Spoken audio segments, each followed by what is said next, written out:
Boa tarde ou boa noite. Vou tentar falar devagar, porque eu acho que para alguns de vocês é a primeira vez que estão a ouvir um sotaque português. E nós, em Portugal, falamos muito rápido. Então, na realidade, eu estou a falar o mais devagar que eu consigo. E se eu disser alguma palavra que vocês não entendem, depois no contexto vocês vão entender. Amém?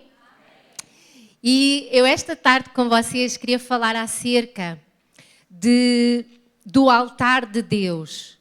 Porque a palavra de Deus nos ensina, quando Deus falou com Moisés para falar com Arão, era de que o fogo tinha que permanecer no altar. Uma das tarefas do sacerdote era que o fogo nunca apagasse. Ele tinha que arder de dia e ele tinha que arder de noite. E muitas das vezes nós estamos numa crise porque nós dizemos assim: eu não estou a sentir o fogo de Deus.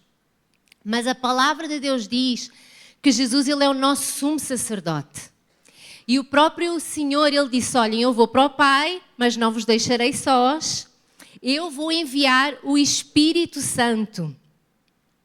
E muitas das vezes, nós quando nos lembramos do Espírito Santo, nós nos lembramos até de Pentecostes e nós lembramos da chama, do fogo. E nós temos aquela ideia de que, meu Deus, eu não estou a sentir o fogo, eu não estou a sentir a chama. Mas o Espírito Santo, se é a presença de Deus, ele nunca tem hora para acabar. Ele queima sempre. Só que o Espírito Santo, ele está e ele manifesta-se aonde? No altar. A nossa vida só vai experimentar o fogo de Deus se nós estivermos no altar. O nosso problema não é que não haja fogo. O nosso problema nos nossos dias é que nós estamos à procura do fogo fora do altar. E fora do altar não há fogo. Não havia fogo nas tendas do arraial. Assim, não havia, o fogo não passeava pelo deserto. O fogo estava, onde é que havia sempre fogo? No altar. E a igreja hoje anda à procura de fogo noutros lugares. E nós precisamos de voltar ao início. Nós precisamos de voltar ao altar. Nós cantamos assim: e esta é a minha promessa. Qual é a nossa promessa que nós cantamos? Gastarei a minha vida. Coroa a quem? Nós, quando cantamos, nós temos que fazer de todas as nossas canções orações. Sim? Se não é só música. Então, esta é a minha promessa. E a palavra de Deus diz que o Senhor ouve os nossos votos. E espera quando nós fazemos uma promessa, a gente vá cumprir. Tu cantaste a música, tu até foste afinado porque a guitarra ajudou. Então, e esta é a minha promessa. Gastarei. O que é gastar? Gastarei a minha vida, os meus dias, todos os meus momentos para te coroar. Essa é a frase de quem habita no altar. No Velho Testamento o sacrifício eram animais. Nos Evangelhos o sacrifício foi Cristo. Hoje o sacrifício és tu. Tu vais gastar a tua vida para que o Senhor seja coroado. E quem fez este voto foste tu. Só cantou quem quis. Amém? Vamos ler alguma palavra que está na Bíblia. Eu vou ler aqui Efésios 5, versículo 1. Sede, pois, imitadores de Deus, como filhos amados, e andai em amor, como também Cristo vos amou e se entregou a si mesmo por nós, em oferta e sacrifício a Deus, como cheiro suave. E nós às vezes lemos isto e lemos a correr. E nós precisamos de primeiro dizer que o pedido do Espírito Santo para cada um de nós é: imita Deus. Na sua essência, imita Deus.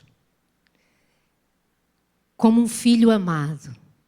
Quando nós sabemos que somos amados, nós queremos fazer bem a quem nos ama. Eu sei que vocês estão é o mês dos namorados aqui no Brasil agora, não é? Eu espero que vocês tenham oferecido alguma coisa à vossa cara metade. Mas nós precisamos de... Quando nós descobrimos que somos amados por Deus, nós precisamos de aprender, então, é fácil confiar nele, descansar nele e viver no altar. Eu vou contar um pouquinho acerca de como é ser evangélico em Portugal, pode ser? Enquanto eu estudei o ensino médio, para cada cristão evangélico em Portugal havia 200 não crentes. O que é que isso quer dizer? Que éramos 0,5%. E o que é que isso queria dizer na prática? Queria dizer na prática que eu estudei num colégio de 1000 alunos e não conheci ninguém igual a mim. Era a única evangélica. E nós precisamos de descobrir este Deus que nos ama. Porque muitas das dificuldades que nós vivemos ao longo da nossa vida é porque nós, no fundo, duvidamos do amor de Deus para connosco. Quando nós confiamos a 100% que somos filhos amados, a gente não se preocupa em queimar no altar. Hoje, muitos anos depois, quase 30 anos depois de eu sair do ensino médio, Portugal está a bombar, irmãos. Neste momento, para cada cristão evangélico em Portugal, antes eram 200, agora nós só temos 49 não cristãos. A coisa está a bombar, chegamos aos 2%. Em 2021 fez-se um censo em Portugal e então pela primeira vez historicamente nós chegamos a 2%. E nós temos que continuar a confiar em Deus e a dizer: Senhor, eu quero permanecer no altar. Porque é no altar que o fogo está, é no altar que o fogo se manifesta, é no altar que eu deixo de ser eu e passo a permitir que Cristo viva em mim. É no altar. Então, vamos chutar que no Brasil haja 25% de cristãos evangélicos. Irmãos, a vossa vida é muito fácil. Para cada cristão, vocês têm 3 que ainda não são. Para o Brasil ser todo evangelizado, cada um de vocês só precisa de ganhar 3. Eu preciso ganhar 49. Querem mudar de lugar? Está fácil. Está fácil viver no altar aqui. Porquê? Porque há muito sacrifício. Porque há muito perfume suave que emana dos sacrifícios. Nós precisamos de dizer: Senhor, eu vou viver o Evangelho e vou viver a 100%. Agora, qual é o problema muitas das vezes de nós que estamos a sentir que vivemos uma vida coxa no altar? É porque a gente arranca a perna e diz: a perna é tua, Senhor, o resto eu sei de mim.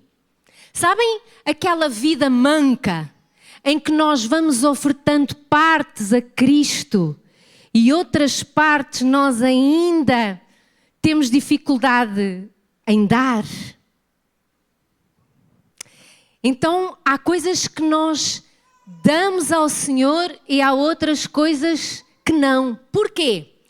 Porque o diabo é mentiroso e às vezes nós caímos na mentira dele. O problema da mentira é que ela é idêntica, parece a verdade. Porque se ela fosse mentira escancarada, ninguém acreditava, certo? Porquê é que a gente acredita nas mentiras? Porque a maçã que a bruxa deu à Branca de Neve era bonita, cheirosa e perfumada. Sim? Todos conhecem a história da Branca de Neve? Então, por isso é que ela foi e comeu da maçã. Ela pensou que aquilo era bom. Então, o que é que o inimigo nos ensina? Ele diz assim: sacrifício é igual a sofrimento. E tu ficas a olhar e tu dizes assim: sim, porque Jesus sofreu na cruz. Sacrifício é sofrimento. Jesus sofreu, não é? O cordeiro vai calado para o matadouro porque sabe que vai sofrer, que vai... E tu... É verdade, sacrifício é igual a sofrimento. Mas a palavra de Deus diz que o sofrimento de Cristo foi passageiro para que o seu nome fosse exaltado e que através do seu sofrimento muitos fossem salvos. E o que é que acontece com o pecado? O pecado dá-te um prazer passageiro e um sofrimento prolongado. O sacrifício oferece-te um sofrimento curto e um prazer a longo prazo. Porquê? Porquê é que nós podemos ter esta certeza? Porque a palavra de Deus diz que a vontade de Deus é boa, perfeita e agradável. Então, aqui há sofrimento. Há sofrimento quando a gente entra na faculdade. Quando entra, estamos bem. Quando começamos a estudar, estamos mal. A meio do curso, dizemos aos nossos pais que queremos desistir. Quantos aqui disseram que eu quero desistir? A coisa começa a queimar muito. No final, na festa da formatura, estamos de cabeça erguida, canudo na mão e dizemos: consegui. Houve sofrimento, houve expectativa, houve prazer, houve desafio, mas ainda bem que passámos por isso tudo, porque agora temos um canudo para mostrar. É ou não é? A vida cristã é da mesma maneira. Ela tem sofrimentos, ela tem lutas, mas ao mesmo tempo a gente diz assim: espera lá que Deus está-me a fortalecer aqui. E quando a gente passa, a gente diz: olha, matei um urso, matei um leão, que venha ao Golias, que este aqui também vai ser fácil. Porque quando a gente sai da faculdade, a gente entra no mercado de trabalho e descobre que agora há outro desafio. Na vida cristã é assim mesmo. Mas é de desafio em desafio que a gente vai vendo que vale a pena viver. É ou não é? Alguém desistiu de andar porque caiu? Ninguém. E ainda bem que não desistimos. Porquê é que na vida cristã nós ficamos com tanto receio de sermos consumidos pelo fogo no altar, de viver no altar, dizer: Senhor, eu vou ser teu imitador em todas as coisas, mesmo que haja desafios. É um processo, mas vale a pena ser vivido. E como é que o Senhor diz que nós precisamos de imitar a Cristo? Andando em amor. E como é que Ele andou em amor? Se entregando. Por quem? Por nós, quando ainda éramos pecadores. Irmãos, a vida cristã é muito simples. Tu vives mostrando amor pelos outros. Esse é o sacrifício no altar que o Senhor te pede hoje. Essa é a verdadeira adoração. Essa é a nossa verdadeira motivação de viver. É mostrar aos outros o amor de Cristo. Tem de ser. É amando. Mas eles não retribuem. E daí? O Senhor morreu por todos, pelos que retribuíram e pelos que não retribuíram. Eu gosto de contar a história de quando Jesus curou os 10 leprosos. Ele disse: vão lá ter com o sacerdote, mostrando que estão limpos. E pelo caminho eles descobriram que estavam limpos, já não eram leprosos. Dos 10 voltou um para agradecer. E não foi por isso que o Senhor largou o ministério de cura. Ele continuou a curar. Se entre 10, um voltar para te agradecer, tu estás na mesma que Cristo. Se mais te agradecerem, tu ainda estás mais à frente. Nós somos muito cri-cris, muito picuinhas, muito crianças. Deixa-me te dizer uma coisa, nós temos que crescer. A Igreja de Cristo não pode ser mais um grupo de meninos e meninas que querem casar, que querem um carro, que querem uma promoção no trabalho, que querem ser felizes. Isso não é igreja. Sabe o que é a igreja? É um monte de irmãos e irmãs que todos os dias se sacrificam por amor ao próximo. Porque sabem que são amados por Deus. E porque sabem que esta geração precisa de Jesus. O cristianismo hoje que é vendido está muito egoísta. É o meu carro, é a minha promoção, é o meu elogio, a minha honra, é a minha reputação, é a minha igreja, é o meu ministério, é os meus filhos, são as minhas férias, é a minha roupa, é a minha comida, é as selfies. E isso não é cristianismo. Não é. Eu peço imensa desculpa, mas não é. E nós precisamos de acordar. Sabem qual é o problema dos dias de hoje? É que nós queremos que aqueles que não conhecem a Cristo vivam Cristo e nós não estamos a viver. Posso rasgar o verbo aqui? A gente quer que os homossexuais sejam santos e nós somos heterossexuais que pecam. A gente está à espera que eles mudem e os nossos casamentos, irmãos, os nossos casamentos, nós precisamos de orar por santidade nos casamentos dos nossos lares cristãos.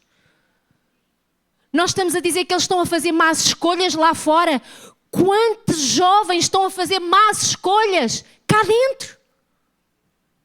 Nós estamos a pedir para lá fora eles serem sal e luz e nós estamos à espera que o Senhor nos promova. Nós precisamos de abrir os olhos. Nós precisamos dizer, Senhor, hoje o sacrifício sou eu. Eu hoje faço uma promessa.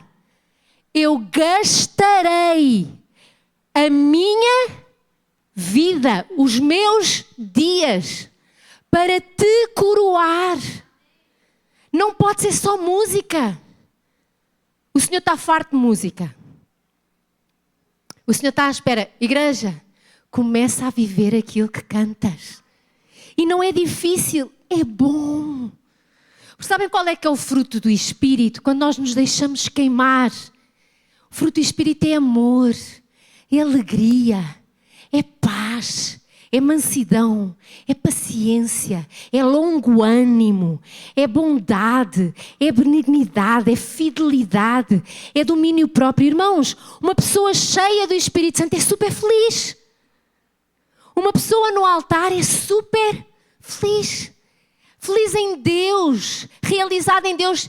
Ela tem os desafios, ela tem as suas lutas. Claro que temos. Mas nós precisamos dizer, Senhor, eu prefiro ter as lutas no altar do que as lutas fora dele. Porque o diabo vem para roubar, matar e destruir. Então eu vou-te dizer, onde quer que tu estejas, vai haver luta. Que a tua luta seja envolvida pelo fogo do Espírito. Essa sim está garantida que a vitória é nossa. E nós precisamos acordar. Olhem só o que é que o Senhor diz. Que Jesus se entregou em oferta e sacrifício a Deus por nós. Irmãos, se nós queremos andar como Jesus andou, nós precisamos de ser uma oferta e sacrifício a Deus pelos lá de fora. Primeiro, pelos de dentro, está bem? Primeiro nós temos que ser oferta e sacrifício com o nosso cônjuge. Quantos é que no casamento se permanecem no altar? Não é? Quando a coisa outro tipo de o fogo estranho começa, não é? Dentro de casa nós conseguimos ser sacrifício. Eu costumo dizer assim, cristão cheio do Espírito Santo engole sapos e não provoca indigestão. Se tu andas a engolir sapos, todos engolem. Se fica muito indigesto, procura mais do Espírito Santo. Porque começa a ficar diferente. A gente desvaloriza coisas. Começamos a valorizar aquilo que realmente vale a pena. E o que é o altar? O sacrifício no altar, o fogo que tem que queimar dia e noite. Não é uma conferência que acontece uma vez por ano, no estádio das não sei quantas, com o tio que é super famoso, porque pastor de fora é sempre tio, né? Os vossos pais espirituais estão ali sentados. E tio dá presentes, é ou não é? Quem é que daqui gostava quando os tios visitavam lá em casa? Vocês já viram que os de fora são sempre tios? A gente chega, oferece coisas, parece que é tudo muito bonito. E o Senhor, mas nós às vezes vamos atrás de conferências, disto e daquilo, à procura do fogo. O fogo é algo bem mais próximo a nós.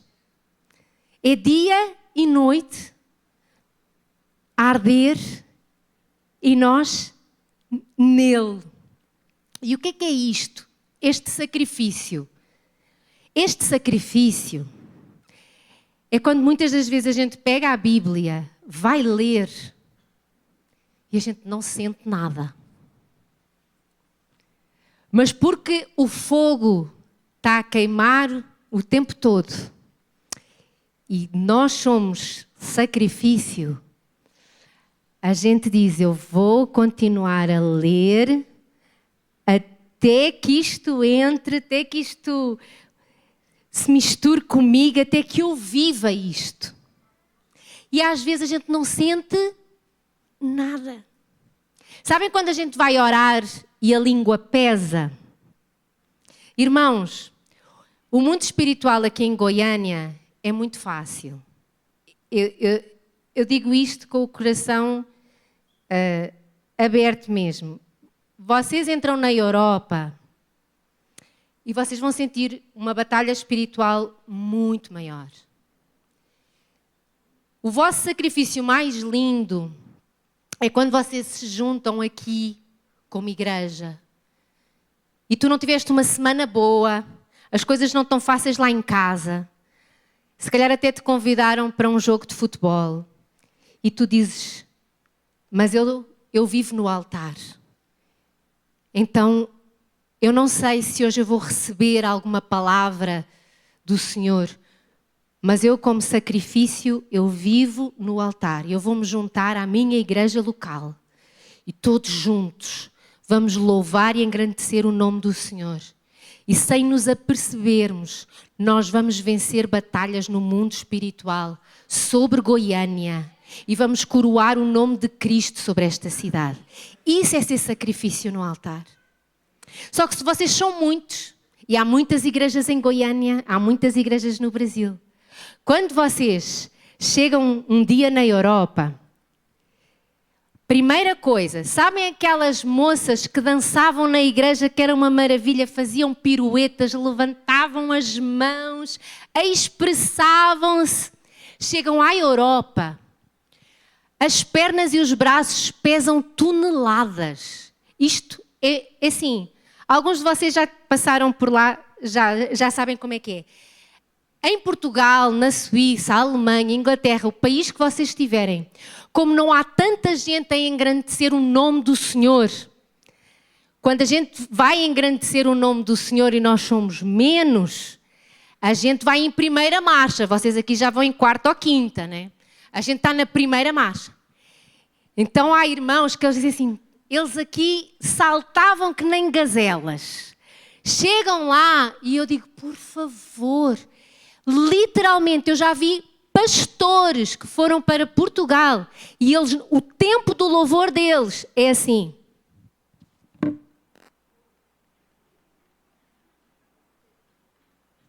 Porquê? Porque há menos sacrifício no altar lá. Vocês não podem deixar o altar. Vocês não podem deixar a vossa congregação. Vocês não podem deixar os vossos irmãos. Porque quanto menos cheiro suave subir, mais difícil fica. Aproveitem, irmãos. Aqui é fácil ler a Bíblia, aqui é fácil jejuar. Nós fomos pastores da Paz Church em Santarém, no Pará. Era uma igreja local de 50 mil membros. Quando eu cheguei lá, eu disse assim para o Guinaldo, como é que alguém desvia nesta cidade? É tão fácil. Sabes quando tu estás habituado a um mundo espiritual muito fechado e de repente tu sentes-te já no céu? Tipo assim, porque o mundo espiritual fica diferente, a gente sente. Então aproveitem. Só que ao mesmo tempo não amoleçam. Porque qual é o problema da gente amolecer? É porque está fácil. Quando está fácil a gente amolece. Né? Está fácil, isto é fácil. Então nós não podemos facilitar a nossa vida nesse aspecto, que é porque senão um dia quando a gente reparar, já saímos do altar há muito tempo. E nós precisamos de nos manter no altar. Como?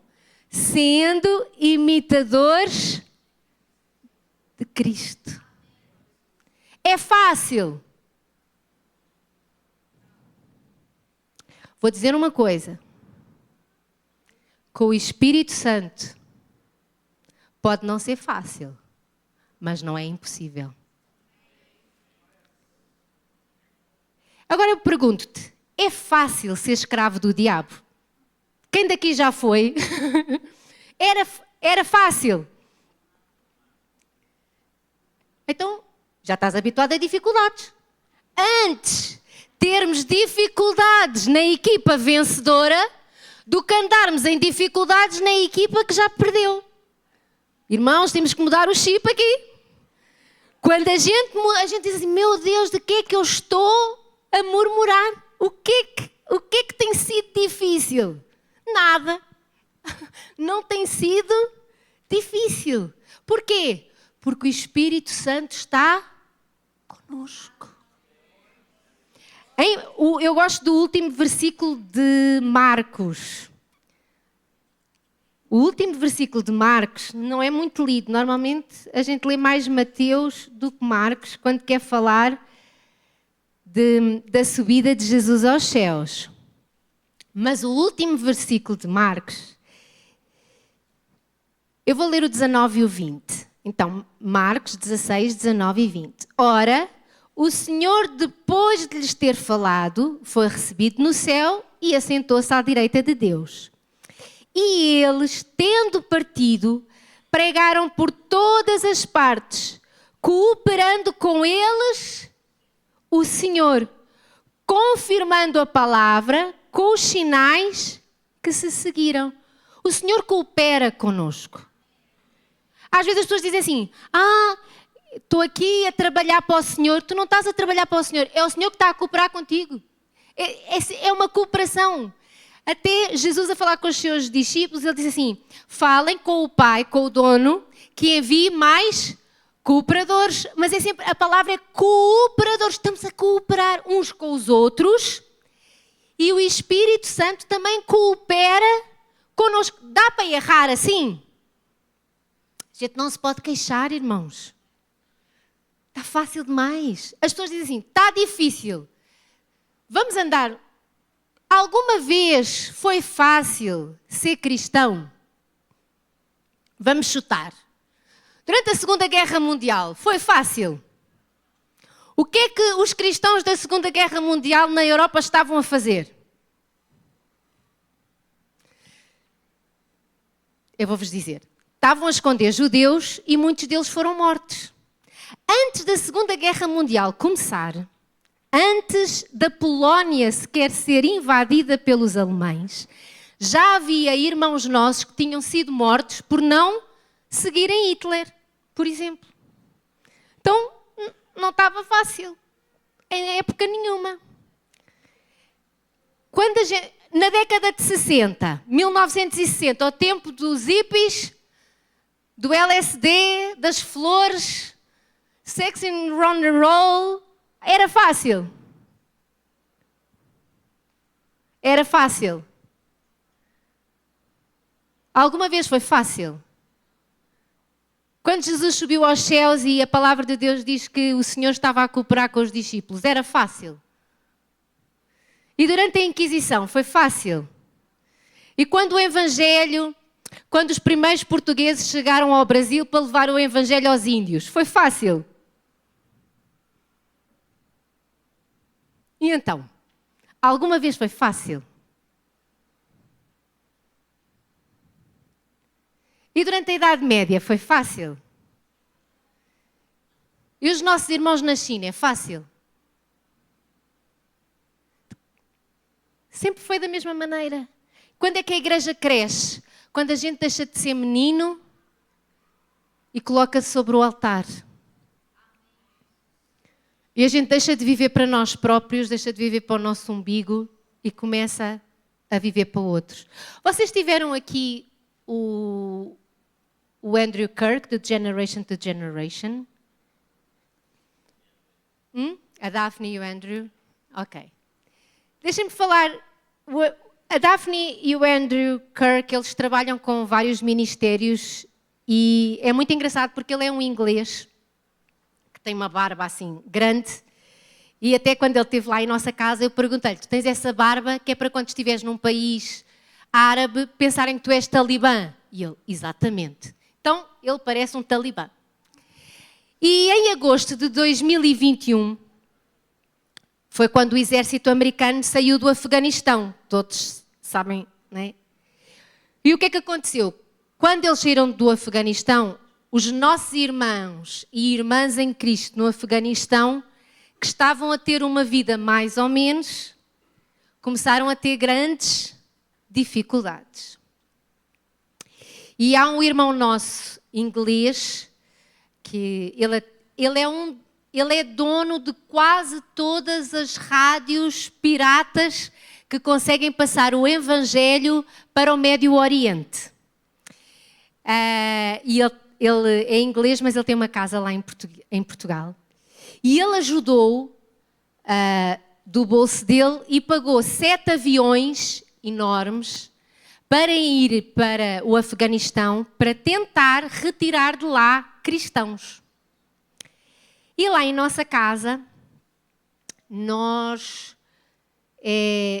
estava lá a Daphne e o Andrew nessa altura, e eles estavam em contacto com os irmãos nossos afegãos que tentavam sair da casa deles e chegar ao aeroporto. E o que é que acontecia pelo caminho? Pelo caminho eles iam sendo mortos. Muitos deles nunca chegaram ao aeroporto. Dos 7 aviões que foram enviados para o Afeganistão para tirar cristãos, só 4 é que saíram com pessoas. E nós aqui fazemos este tipo de oração. Senhor Jesus, tira-me deste trabalho e põe-me noutro, porque o ambiente está pesado.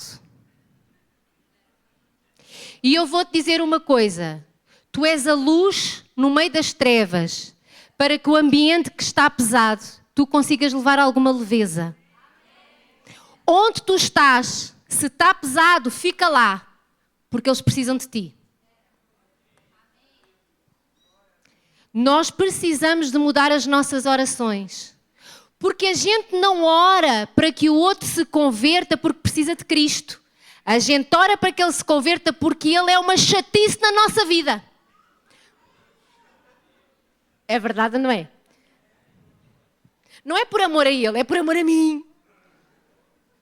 A gente precisa de mudar. Então nós precisamos de crescer. Nós precisamos de ser oferta no altar. A manifestação do Espírito só se faz quando há carne para queimar. Só que, carne que não gosta de ficar em cima do altar, está sempre a tentar fugir, né? A gente precisa de ser oferta ao Senhor.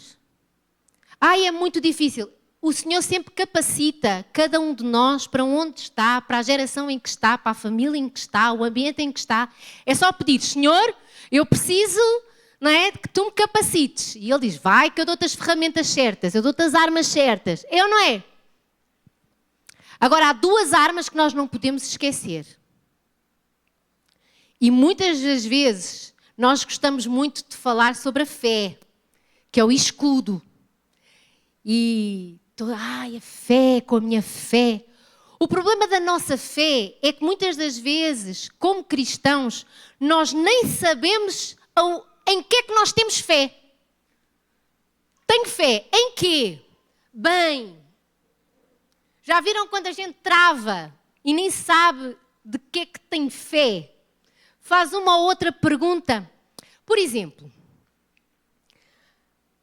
a gente começa a chegar a uma certa idade e começa a sentir dores onde não sabia que era possível ter dores.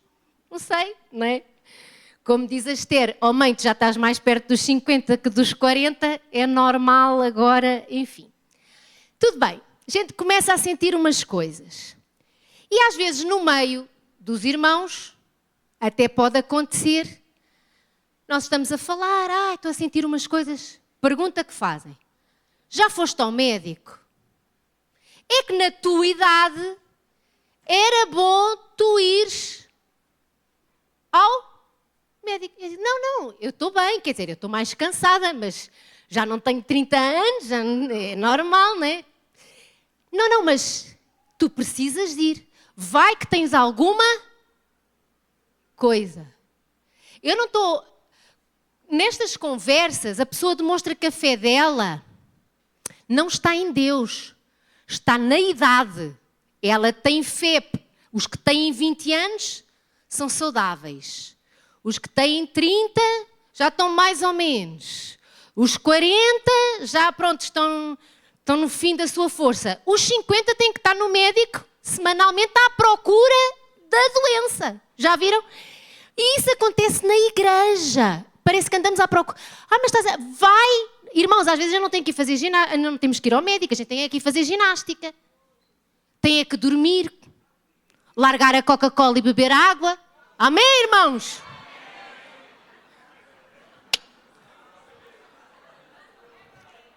Pois é, vou-vos dizer, eu acho o vosso povo aqui, esta cultura aqui é muito viciada em Coca-Cola. Alguns de vocês precisam de ser libertos. Aguinha. Então, o que é que acontece? A gente tem que ter fé. Em 2021, em plena pandemia, ainda com as coisas meio fechadas, a nossa filha Esther, ela estava com 20 anos na altura, e ela começa a ter um caroço assim na perna. E ela dizia, mãe, isto está-me a incomodar.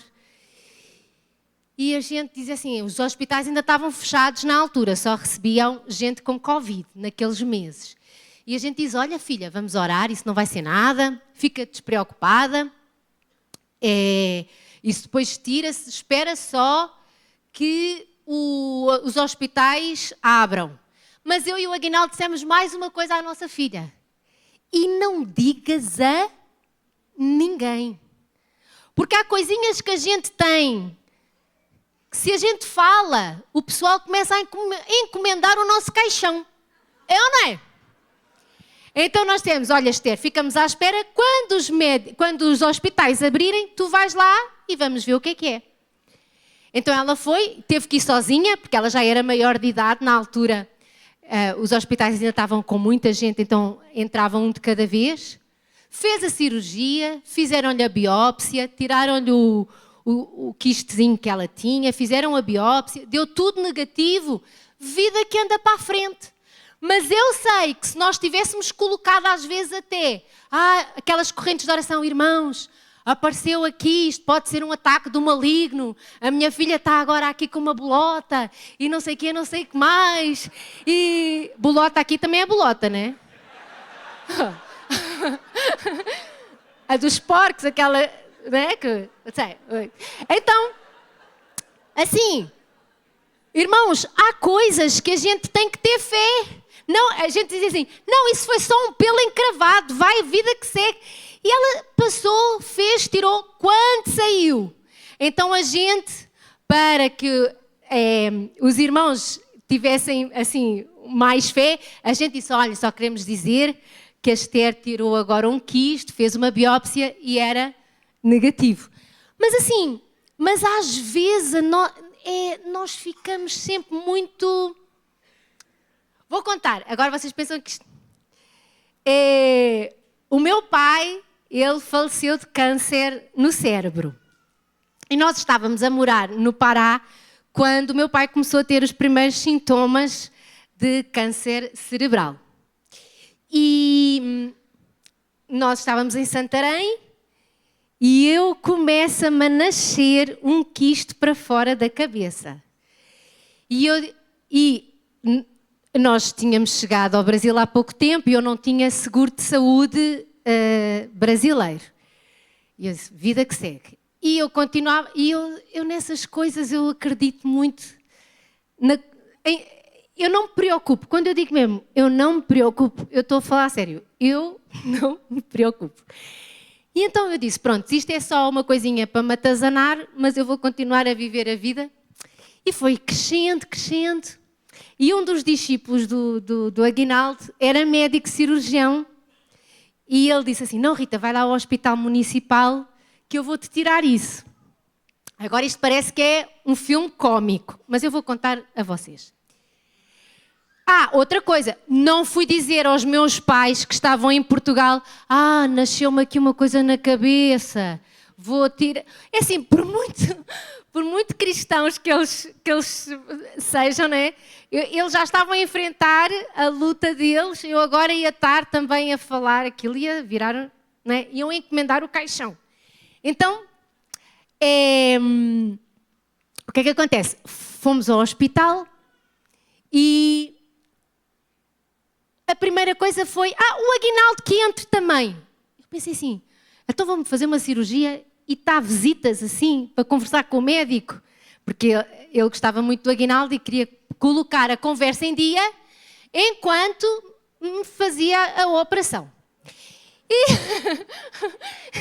ele disse para o Aguinaldo se sentar, mandou-me deitar na maca. Eu já fiz várias cirurgias e eu não tenho medo. Então, ele já sabia que podia fazer anestesia local, que para mim não faz confusão. E ele olha para o meu... E ele diz assim, Rita, não queria nada ter que cortar o teu cabelo porque depois ficas feia. E eu, mas eu não me importo de tu rapares aí um bocadinho.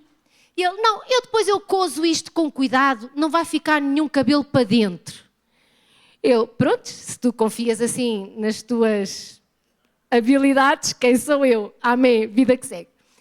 Deitar, ele faz lá as anestesias, corta, e isso é para conversar com o Aguinaldo, que eles estavam ali, né, a bater papo, os dois. E de repente ele diz assim, Rita, agora segura com força o teu pescoço, porque eu vou puxar aqui e vamos ver se isto sai tudo inteiro. E eu, está bem. E ele, ups, saiu só metade, vou ter que andar a caçar o resto. Eu disse para o Aguinaldo, se fosse alguém nervoso, ali já tinha tido um AVC, só de... Né? E eu, está bem, continua aí a tua busca. E ele, então, sei que e tal, e tira. E ele disse, pronto, já saiu tudo. E ele depois diz assim, tu já bateste com a tua cabeça alguma vez? A primeira vez que eu parti a minha cabeça, eu tinha 9 meses. A segunda vez que eu parti a minha cabeça, eu tinha 4 anos. E a última vez que eu tive um traumatismo craniano, que entrei em coma e tudo, eu tinha 16. Então, porque eu sempre fui muito tranquila.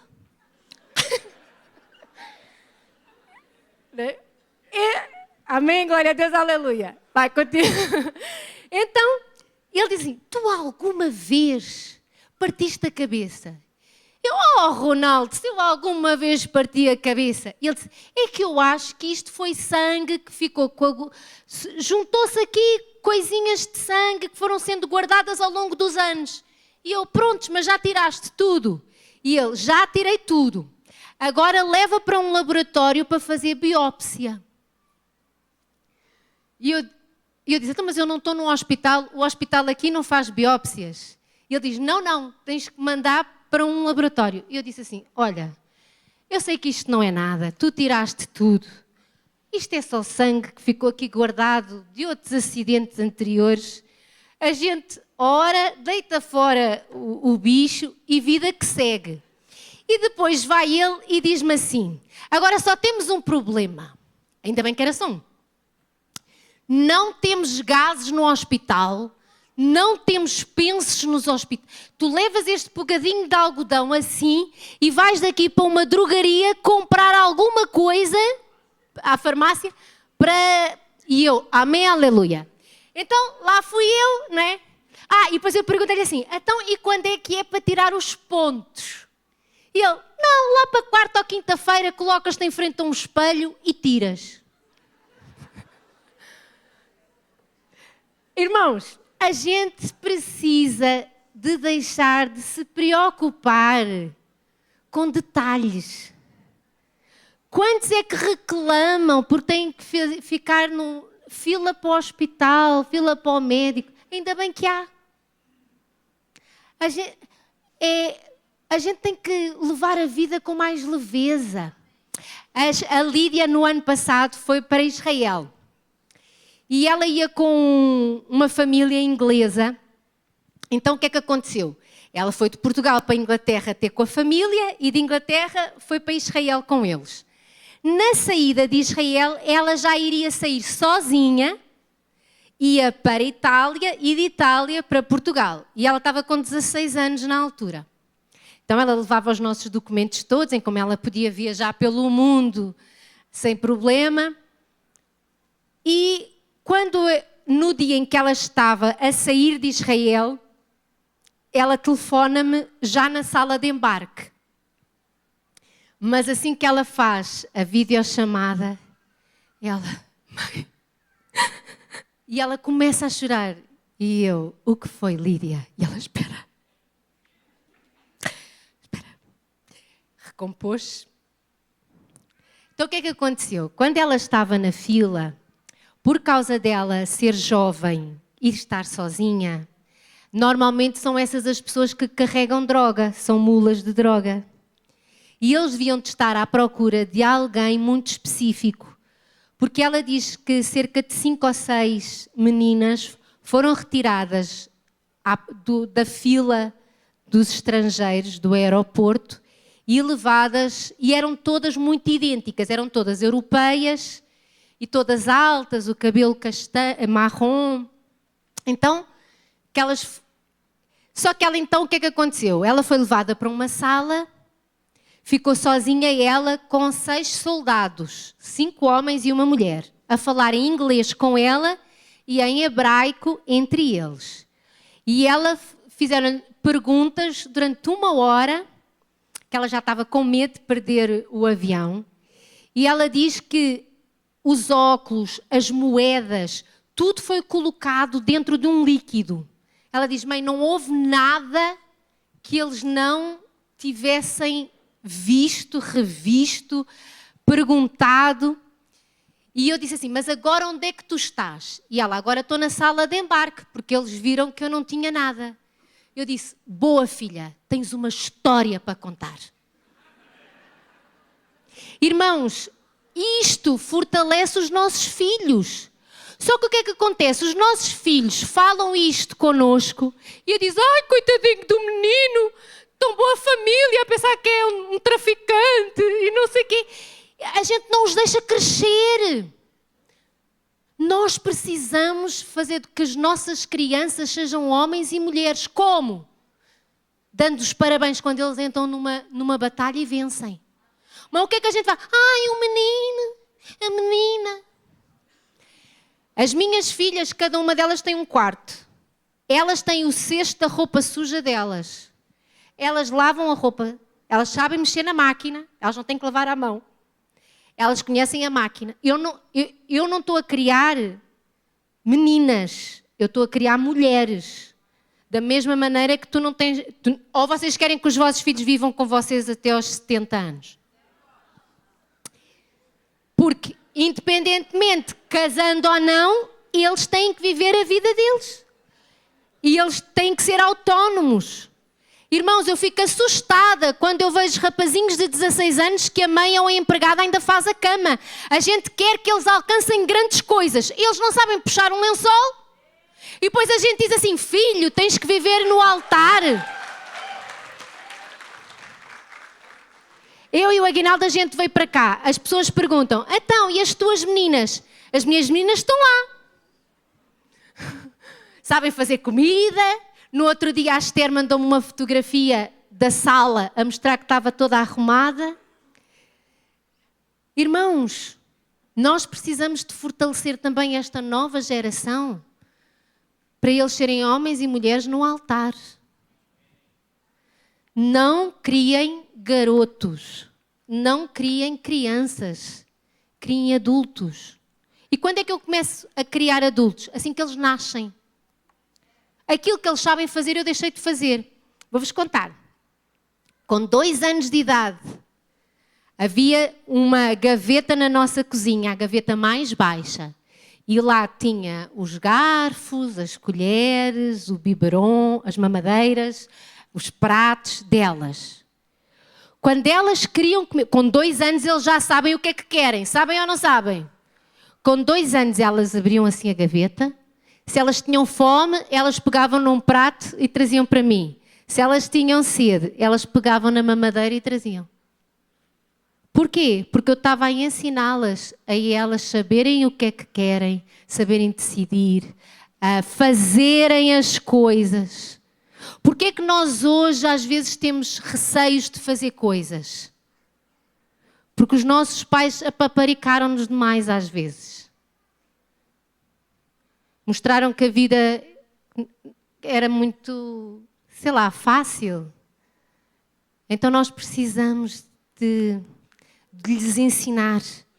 Porque eles precisam, a nova geração precisa de aprender a viver no altar. E não é difícil. Olhem só, 2 Coríntios 2,15. Porque nós somos para com Deus o bom perfume de Cristo.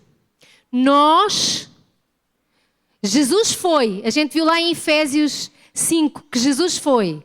E agora Paulo está a dizer, nós somos. E agora ele diz assim, nós somos o bom perfume de Cristo.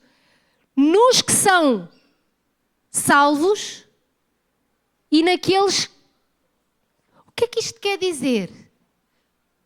O que é a minha vida ser um bom perfume, tanto para os que são salvos como para os que não são?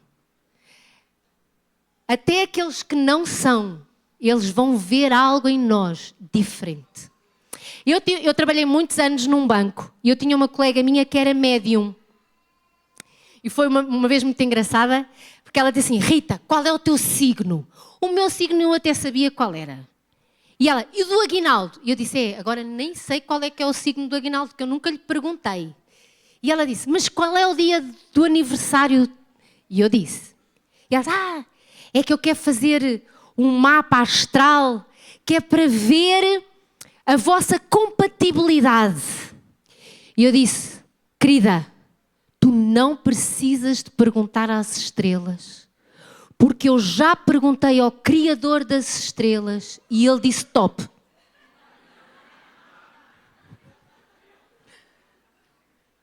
E ela continuou minha amiga, ela convidou-me para o casamento dela, a mim e ao Aguinaldo, e um dia ela disse assim, Rita, eu tenho que te dizer uma coisa.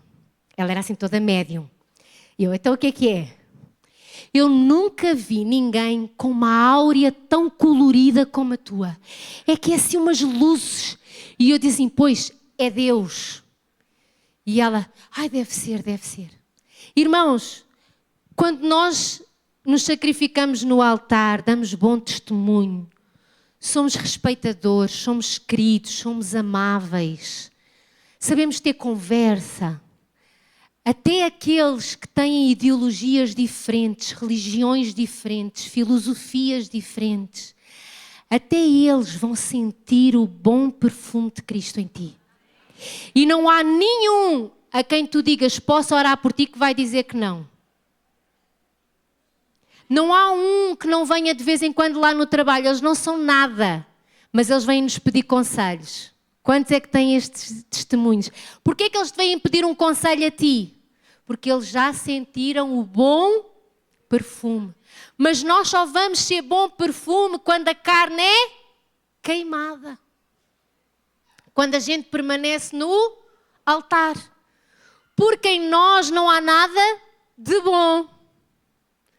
Então nós oferecemos tudo a Cristo e somos imitadores de Deus. Tem que ser a nossa filosofia de vida, tem que ser a nossa entrega. Todos os dias. E só para terminar, quero ler Lucas 9, 23 e 24, mas numa tradução que ela é de uma Bíblia portuguesa, eu acredito que vocês não tenham. E diz assim, Lucas 9, 23 e 24. Aquele que me quiser seguir deve esquecer-se a si próprio e carregar a sua cruz a cada dia e acompanhar-me de perto. Quem quiser abandonar os seus próprios propósitos por minha causa, ganhará uma verdadeira vida. Mas quem teimar em viver conforme os seus próprios desejos, acabará por perdê-la. O fogo não para de queimar no altar, mas nós precisamos de permanecer nele para sentir este fogo de Deus e o nosso perfume possa chegar até Deus e aos outros.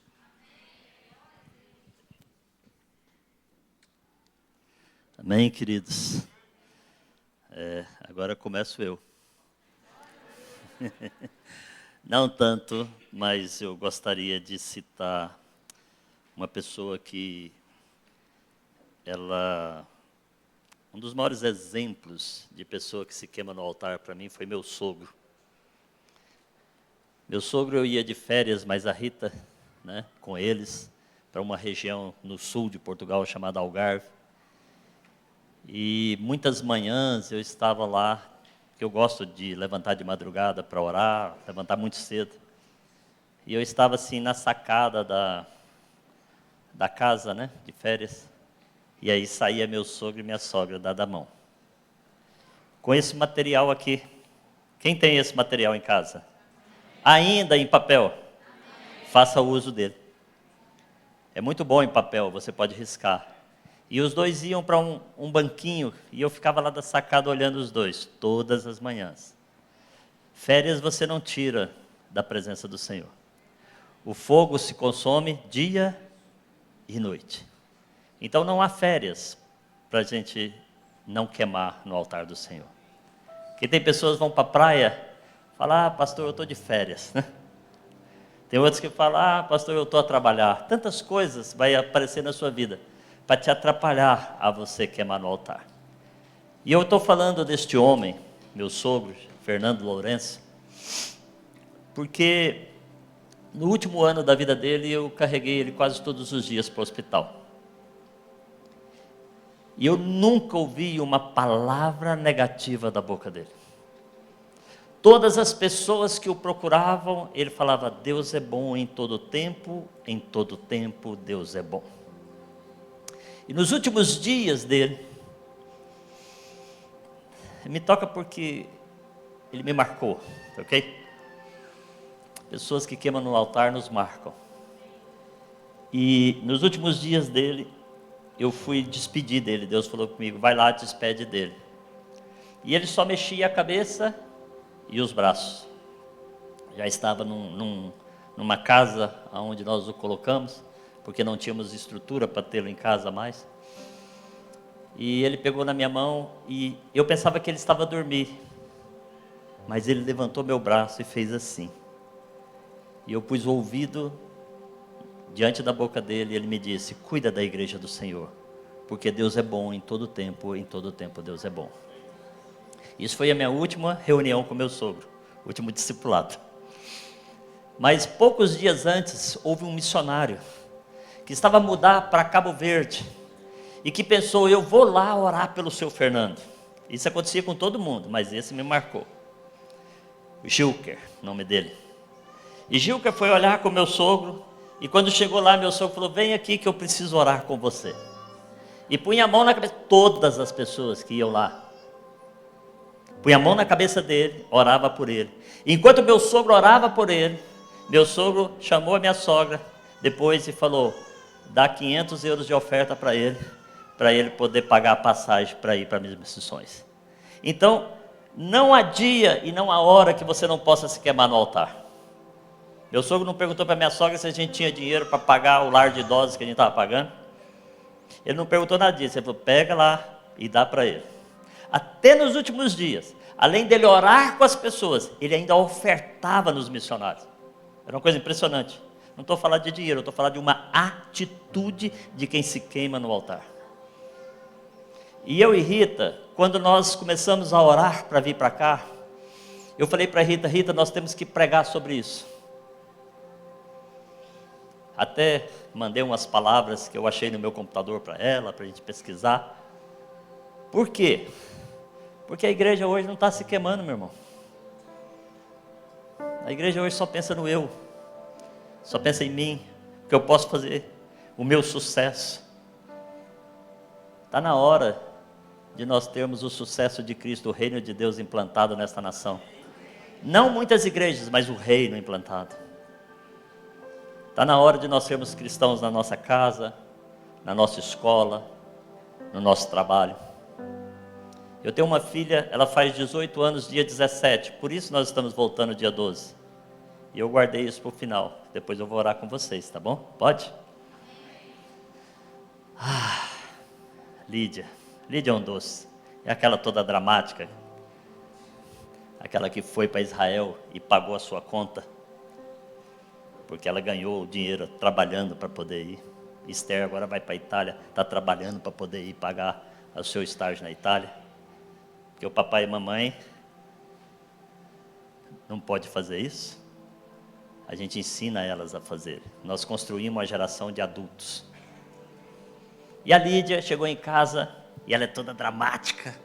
E eu estava deitado na minha cama, assim, todo relaxadão, e ela se jogou em mim, 1,75 m de mulher. Pá! E ela, papai,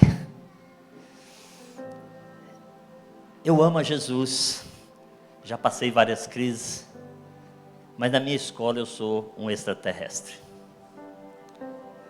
Ela vai fazer arquitetura, ela tem média para entrar na universidade, graças a Deus o governo vai pagar. Quando você cria gente madura, o resto vem. A outra também foi assim. E aí o que acontece? Ela falou, papai, eu sou um extraterrestre na minha escola. Por quê? Porque lá em Portugal, quando você chega no 10º ano, 11º, 12º ano, você já vai fazer a especialização daquilo que você vai entrar. É uma preparação para o curso que você vai entrar. E ela está na área de artes. E 99% dos colegas delas, de manhã acorda homem, de tarde diz que é mulher.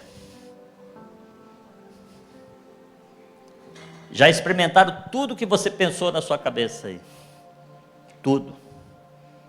E essas meninas já estudam com ela há muitos anos. E ela, papai, será que um dia elas vão se converter? Eu falei, filha, você está plantando uma semente. E a semente demora a brotar. Mas eu tenho certeza que mesmo que você não veja na terra, quando você entrar no céu, você ainda vai encontrar muitas dessas sementes que você plantou. E ela falou, talvez, papai, eu seja a única Bíblia viva que elas tenham. Que elas ouçam, que elas vejam. Então o que nós criamos para ajudar a nossa filha? Toda quinta-feira lá em casa, a minha esposa faz um almoço para as colegas e colegas da minha filha. Homossexuais, bi, sei lá, tudo que você pensar aí aparece lá. Sabe? Tem um esses dias que foi pela primeira vez na nossa casa, ele perguntou, eu preciso tirar o piercing? O que está acontecendo nas quintas-feiras lá em casa? A minha esposa faz um belo do almoço, porque eu ensinei ela a cozinhar bem, ela cozinha muito bem. E a gente senta aquela galera na mesa, e sabe o que a gente ouve? Que elas não querem casar, porque casamento é fracasso. Que elas não querem ter filhos, que ter filhos é problema. E a gente ouve tudo que elas dizem. Mas nós falamos para nossa filha, elas vão ter uma experiência que elas nunca tiveram, de frequentar uma família saudável. Olha, todos eles, os pais são separados. É uma família totalmente disfuncional. Já chegou ao ponto de um pai pedir para ir jantar na nossa casa e levar as outras filhas para nos conhecer. E nunca tinha falado conosco. Por causa da influência. Quem é que influencia? São eles a nós ou somos nós a eles? Espera aí, quem é que influencia? São eles a nós ou somos nós a eles? Então, antes de eu fazer o apelo, eu vou te contar. Eu não ia em cabeleireiro, onde o cabeleireiro... Porque eu era goiano. Eu saí aqui dessa terra, cabra macho. Porta, porteira, portão, comendo piqui. E eu e minha esposa, mas pode cortar. Eu, não. E um dia, ela virou para mim e falou assim, quem influencia ele? A tua cabeça ou a mão dele influencia a tua cabeça? O que vai queimar? É a mão dele, por causa do fogo no altar na sua vida que queima a mão dele. E não é a mão dele do mundo que vai influenciar você. E muitos deles, depois disso, passaram a ser nossos amigos, frequentar as nossas casas. Aprendi com ela. E hoje eu quero te fazer um apelo. Se você quer se queimar no altar, como meu sogro se queimou, como nós nos queimamos, vou usar o exemplo da quinta-feira à tarde. Toda quinta-feira à tarde lá em casa é uma bagunça, irmãos. Pensa num cara que quer dormir e não consegue. É adolescente dentro de casa. Mas eu tenho uma filha santa, mulher de Deus, cheia do Espírito Santo, que está influenciando os seus colegas de escola. Já vários deles já foram assistir cultos na igreja. Ele já tem outros que souberam desse almoço que estão pedindo para ir lá para casa. E é isso que nós temos que entender. Ou nós influenciamos o mundo, ou o nosso fogo apaga. E eu não quero ser uma brasa fora do braseiro. Eu quero queimar todos os dias. Por isso que todos os dias, se você for nos meus stories, você vai ver que eu estou orando, a maioria deles. Eu falei para Deus, eu não gosto de pôr coisa em internet, mas Deus falou, é para você pôr. E sabe o que aconteceu? Deus é a minha prioridade. E porque Ele é prioridade, eu oro. Porque Ele é prioridade, eu leio a Bíblia. Porque Ele é prioridade, eu carrego essas pessoas para dentro de casa. E um dia eu vou contar muita coisa para vocês, não sei quando, nem como. Mas se eu voltar aqui, histórias que nós temos, que vai fazer você desafiar o seu eu e vencer. Fique em pé.